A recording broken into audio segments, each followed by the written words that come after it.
c'est rendre accessible les connaissances, le savoir à toute personne, peu importe son âge, son métier, sa situation personnelle, son lieu d'habitation aussi. C'est finalement vraiment ouvrir des opportunités d'acquérir des savoirs, se former, d'apprendre tout au long de sa vie.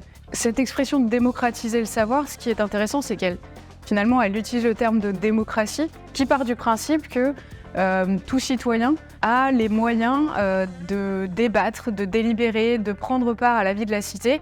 Et donc, c'est un système d'organisation de la société qui fait le pari de cette intelligence, de ces connaissances acquises par les personnes pour qu'elles fassent vivre cette vie en société, qu'elles en fassent partie, qu'elles aient toutes les chances, toutes les opportunités pour tenir leur rôle, leur place dans la société.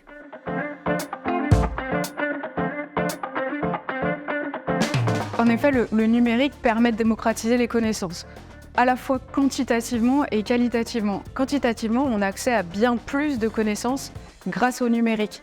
Un exemple très parlant, un artiste allemand qui s'appelle Michael Mandibert a décidé d'imprimer l'encyclopédie en ligne Wikipédia en 2015. Il a sorti 2000 volumes.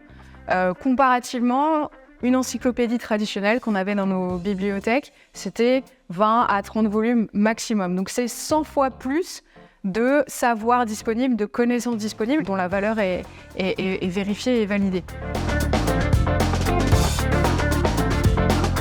Tout le monde peut apprendre grâce au numérique en théorie. En pratique, c'est un peu plus compliqué que ça. On a des personnes aujourd'hui qui n'ont pas accès à un équipement numérique, à une connexion Internet. C'est de moins en moins le cas, mais ça existe encore. Et puis, on a encore une autre fracture numérique, c'est-à-dire des personnes qui ne sont pas à l'aise avec les équipements numériques, un ordinateur, une souris, un écran, ou avec des services numériques, donc l'utilisation d'un traitement de texte, ou le fait de rechercher sur un moteur de recherche une information, etc. Et ces personnes, elles sont 13 millions en France. Ce sont des personnes qui souvent sont des personnes âgées, mais pas que. Il y a aussi des jeunes qui ont eu un usage très récréatif, très communicationnel du numérique, mais très peu orienté sur les outils bureautiques ou sur les démarches à faire via le numérique. Il y a énormément d'initiatives locales, nationales, publiques, privées, qui visent justement à rassurer, à mettre en autonomie, à favoriser cette appropriation des outils numériques et donc à rendre encore plus accessibles ces opportunités d'apprentissage, de formation, d'acquisition de connaissances par le numérique. Aujourd'hui, l'innovation pédagogique, elle passe beaucoup par le numérique et les technologies au sens large, l'intelligence artificielle, etc. Parce que c'est le support, les supports sans doute les plus puissants, justement pour rendre le savoir accessible, les connaissances accessibles. Penser que l'innovation pédagogique ne passe que par le numérique aujourd'hui, c'est tendre vers une approche qui est technosolutionnisme, qui est au mieux naïve, au pire dangereuse. Aujourd'hui, il y a énormément de recherches qui sont menées sur le fonctionnement du cerveau, sur les recherches sur des analyses cognitives, etc., qui sont essentielles pour justement être capable de continuer à rendre l'expérience d'apprentissage la plus efficace, la plus adaptée. On ne fonctionne pas tous pareil, c'est normal et c'est même d'ailleurs sans doute une des richesses de ce monde. Et donc c'est ces analyses-là qui continueront à nous permettre d'innover et d'être encore plus forts. Et évidemment, le numérique restera un des supports de transposition de ces analyses, mais on ne doit pas tout réduire aux opportunités et aux potentialités du numérique et des technologies. Ce sont tous les projets, toutes les solutions, toutes les entreprises, les associations, les collectifs qui utilisent des technologies, notamment numériques, mais aussi de l'intelligence artificielle, de la donnée, etc., au service de l'éducation. Aide, éducation, tech, technologie.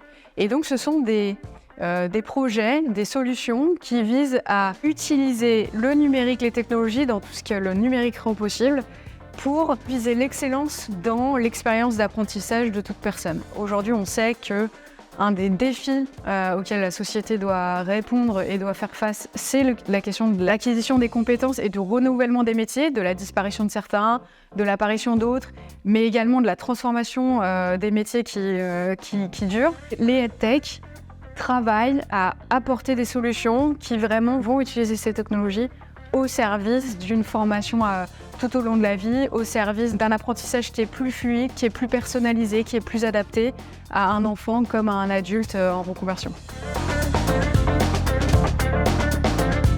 Le numérique a un impact environnemental et donc ne peut pas être pensé sans considération sur cet impact environnemental. Tout le secteur du numérique, c'est environ 3 à 4% des émissions de gaz à effet de serre au monde.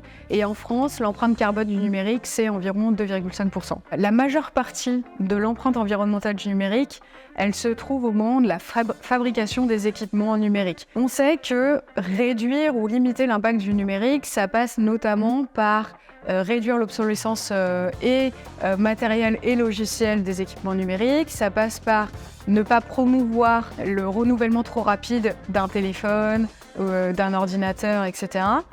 Ça passe aussi par des usages ou des plateformes qui minimisent finalement leur consommation énergétique et leur impact environnemental. On a énormément de bonnes pratiques, de bons réflexes, de bons gestes qui sont documentés par des experts, des collectifs qui sont engagés sur ces sujets-là.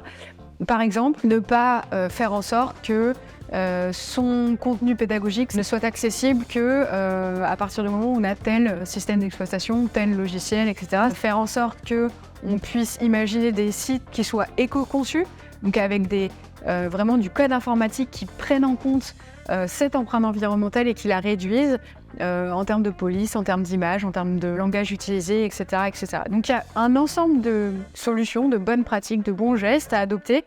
Et je trouve que c'est important, quand on travaille dans le secteur de l'utilisation de la technologie au service d'un enjeu d'apprentissage, d'un enjeu de formation, d'intégrer by design, par défaut, comme disent les développeurs, ces considérations environnementales à son travail, à la production, à la mise à disposition de ses contenus pédagogiques. Moi, j'aimerais vous recommander la bande dessinée d'Hugo Bienvenu qui s'appelle Préférence Système, qui est une bande dessinée qui finalement nous plonge dans un monde un peu dystopique où on a des activistes qui archivent en secret des chefs-d'œuvre culturels, des grands films, des grandes musiques, etc. parce qu'on leur a donné l'ordre d'effacer ces contenus culturels du fait de la saturation de la mémoire de la société. Je vous la recommande pour la beauté des graphismes. Je trouve que c'est important aujourd'hui de rechercher le beau. Parfois, on est dans un monde un peu triste, etc. et le beau est important. Et vraiment, les graphismes d'Hugo Bienvenu sont vraiment remarquables. Deuxième raison pour laquelle je recommande cette bande dessinée, c'est qu'elle porte une réflexion, vraiment une réflexion éthique sur les innovations numériques. Et je pense que c'est le cadre vraiment indépassable et important dans lequel il faut qu'on s'inscrive quand on travaille sur les innovations numériques et a fortiori quand on tâche de les utiliser pour des sujets vraiment sociétaux tels que la connaissance, la formation, l'apprentissage.